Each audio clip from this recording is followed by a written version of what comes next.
really like Prix. So Dario pretty much on the pace. Gugelmin 20.6, De Ferran 20.7. So Dario really is on the pace at the moment with the front runners.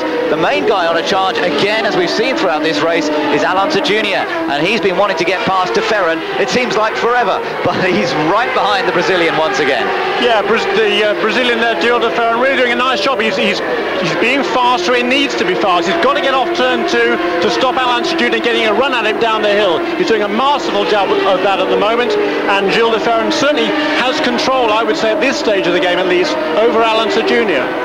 Across the line they go to complete 95 or 94 laps at the moment.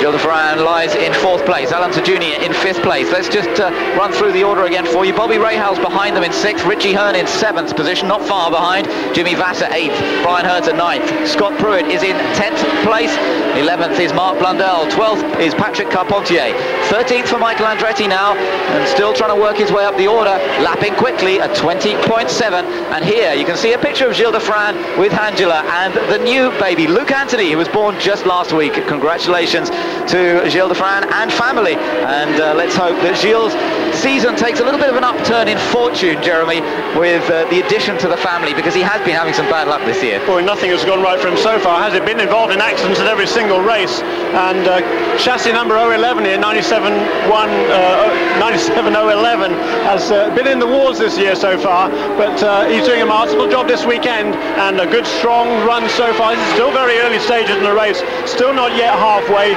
plenty of time to go for Gil De Ferran. Fangio, it looks as though, or is it Jones? It's Jones, I think, slowing down, and I wonder if that's going to cause another yellow flag. We'll keep our eyes peeled to see whether the yellow is thrown.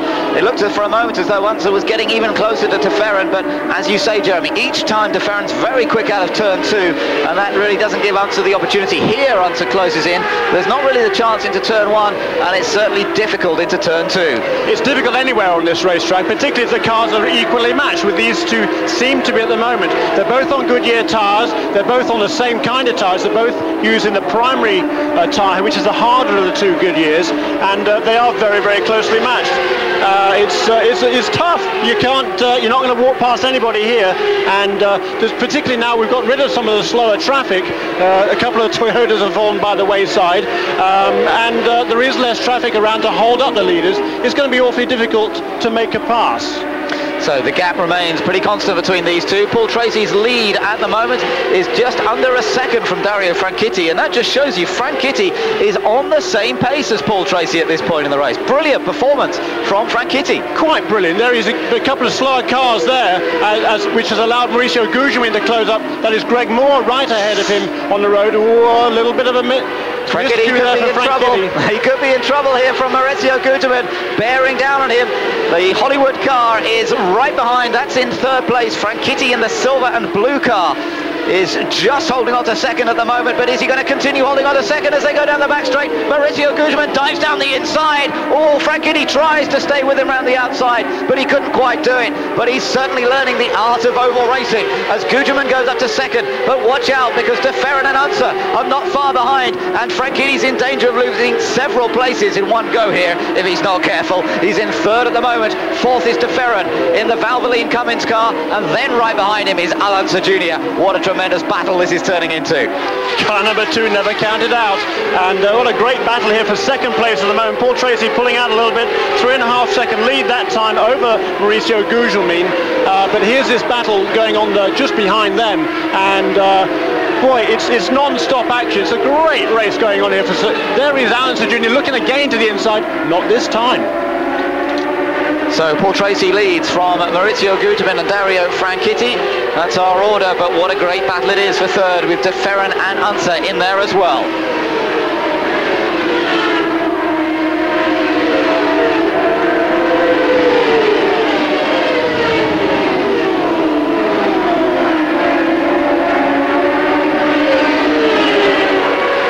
120 laps to go here at Nazareth. Paul Tracy leads by 4.9 seconds now. He's opened up the advantage over the last lap or two as the battle continued for second. Gugelmin has moved into second place, past Dario Franchitti, and Franchitti now under pressure from Gilles de Ferran.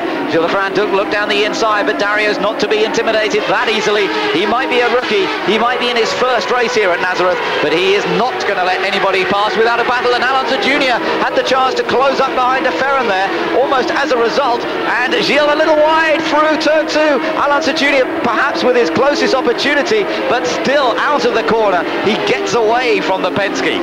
Honda horsepower there, you're able to get to the power to the road there in the car number 5, the Valvoline car of Derek Walker Racing. And Gilles de Ferran here being careful, he's coming up now. There is Greg Moore ahead of him. Greg Moore's running very quickly, isn't he, at this stage in the race, even though he's 20 odd laps behind. And Greg Moore, if they come up really close behind him, I'm sure he'll let them go. I'm sure he won't hold them up unduly, because he knows he's out of contention for the race. But still, they've still got to work their way past him, and that's not going to be an easy task if they're running similar speeds. Greg Moore, the car that we saw earlier that had a fluid leak, we thought he'd actually pulled out of the race, but the team obviously deciding to repair the car and get him back out there, because this could be a race of attrition, and there's still an opportunity to pick up the odd point. Yeah, there is Dario Franchitti, Alonso Jr. right behind him, and only a few cars